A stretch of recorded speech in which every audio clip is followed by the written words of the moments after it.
Banyak sekali pemerintah daripada negara-negara gergasi yang lain kaget dengan tindakan daripada Indonesia, di mana dikatakan pada baru-baru ini puluhan perusahaan daripada di luar negara daripada Indonesia, daripada negara-negara yang hebat, dikatakan telah memindahkan fabrik-fabrik yang hebat itu masuk ke dalam Indonesia.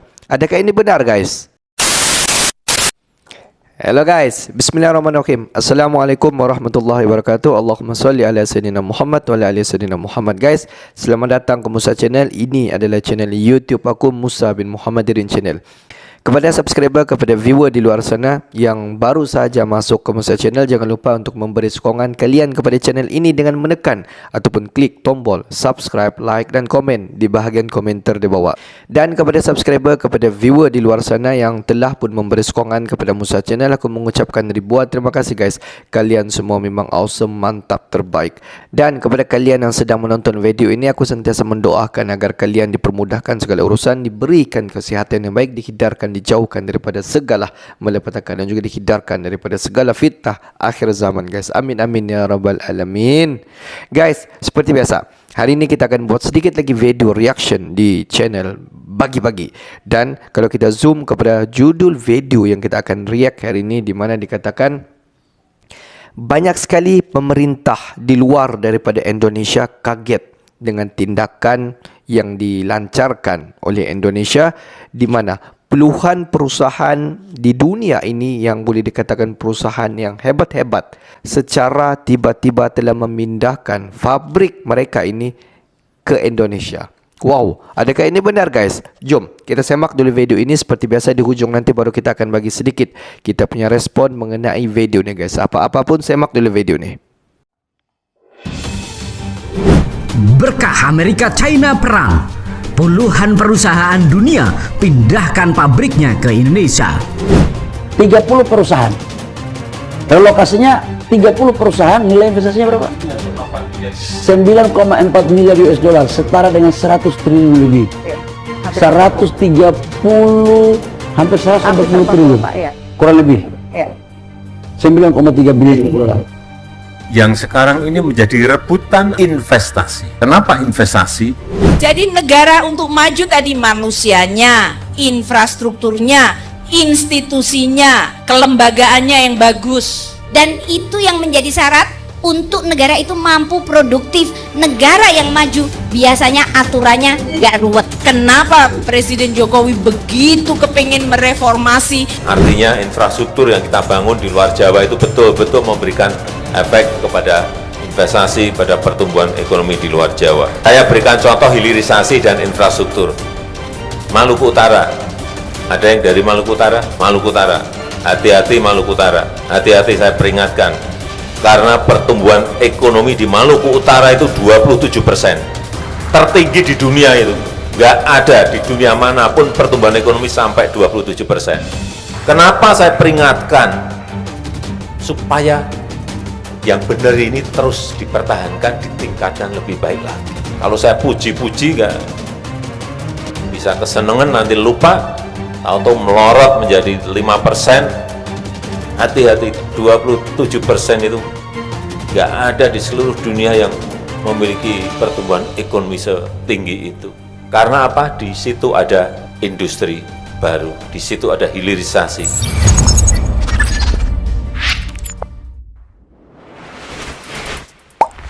Sahabat Bagi-Bagi, perang dagang antara Amerika Serikat dengan China menciptakan rezeki yang luar biasa bagi Indonesia.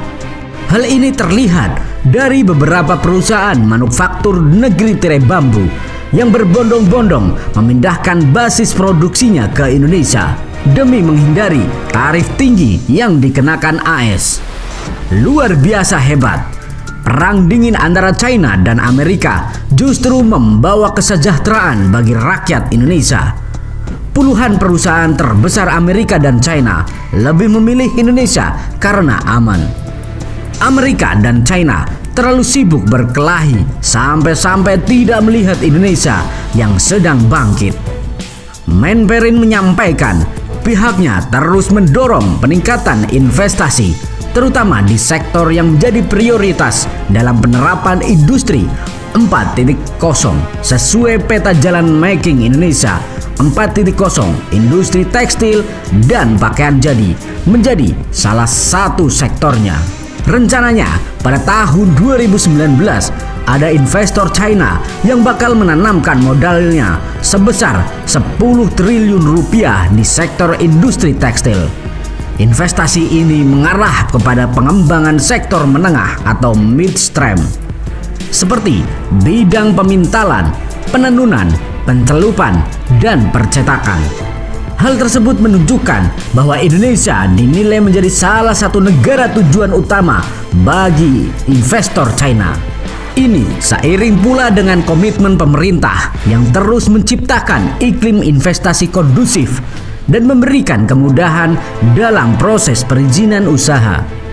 Selain ada penambahan investasi baru, perang dagang AS China juga membawa dampak bagi pelaku industri di Indonesia untuk memacu utilitas atau kapasitas produksinya dalam upaya mengisi pasar ekspor kedua negara tersebut. Kerjasama ekonomi RI-AS selama ini bersifat komplementer guna saling memenuhi kebutuhan pasar dan sektor manufaktur masing-masing negara. Bahkan dengan adanya era ekonomi digital baru dari AS juga ikut membuka peluang pengembangan di Indonesia. Menperin menekankan bahwa perang dagang pada akhirnya hanya akan menurunkan kinerja perekonomian global. Di sisi lain, pemerintah Indonesia sedang menjalankan kebijakan strategis di sektor industri guna memperkuat perekonomian nasional. Jurus itu meliputi peningkatan produktivitas dan daya saing, menggenjot nilai ekspor produk manufaktur, dan penguatan atau pendalaman struktur industri. Melalui penerapan Making Indonesia 4.0, ditargetkan pertumbuhan PDB akan menyentuh hingga 1-2%.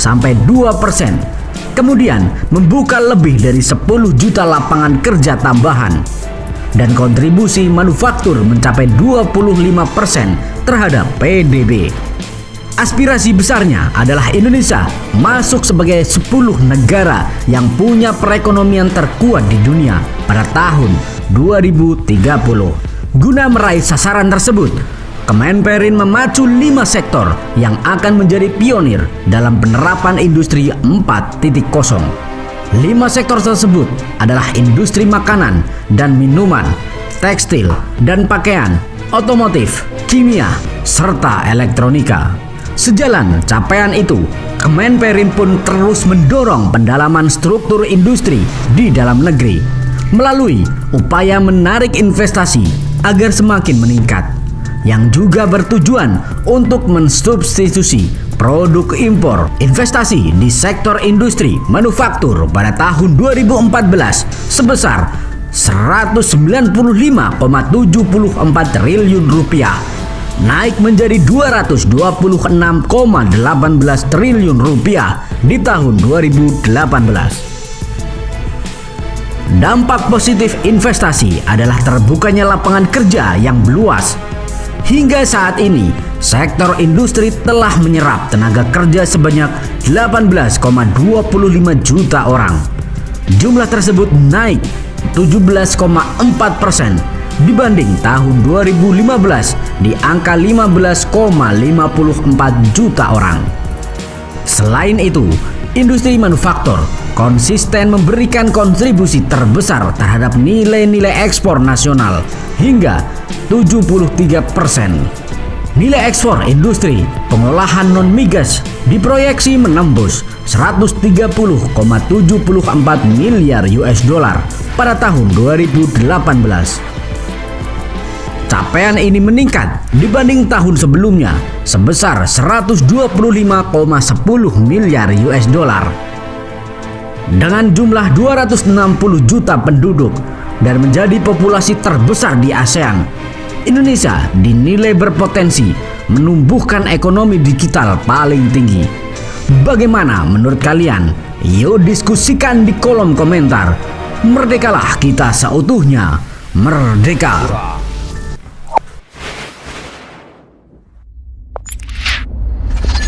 Selepas sahaja Indonesia berjaya dalam fasa ingin melakukan hilirisasi semua bahan-bahan mentah di Indonesia, di mana Indonesia dapat menggunakan sumber alam di Indonesia secara maksimum, digunakan secara maksimum di dalam Indonesia sendiri. Kalau kita tengok menurut daripada pemerintah, iaitu Presiden Jokowi telah menyatakan bahawa di kawasan Maluku Utara pada ketika ini telah mengeluarkan satu invest yang memang sangat-sangat besar, dikatakan lebih daripada 26%. Tiada negara di dunia ini yang mampu untuk diletakkan satu nilai invest yang sangat-sangat besar. Dan pada ketika ini hanya bertempat di Maluku Utara, dan banyak sekali di Maluku Utara ini tempat dapat menghasilkan invest yang sangat-sangat besar dalam pelbagai aspek, dan hilirisasi pun di sana sangat-sangat banyak. Tidak mustahil di kawasan Maluku Utara inilah pada ketika ini yang menjadi perhatian semua investor-investor di luar daripada Indonesia. Menurut daripada salah seorang menteri di Indonesia, lebih daripada 30 sampai 40 fabrik daripada di luar daripada Indonesia telah berpindah ke Indonesia, di mana fabrik-fabrik ini telah membuka perusahaan dan untuk membuat investasi bersama dengan Indonesia dalam satu jangka masa yang cukup panjang, guys. Fabrik-fabrik daripada perusahaan-perusahaan yang besar di luar daripada Indonesia dibukanya di Indonesia, di mana ini dapat meningkatkan lagi kualiti ekonomi di Indonesia, sekaligus dapat memberi peluang-peluang pekerjaan kepada semua masyarakat di Indonesia. Dianggarkan sejak daripada 3 tahun kebelakangan ini, pengangguran ataupun peningkatan yang mendapat pekerjaan di Indonesia memang sangat-sangat drastik sekali. Peningkatan yang sangat-sangat ketara daripada tahun ke setahun sampailah pada tahun 2023, guys.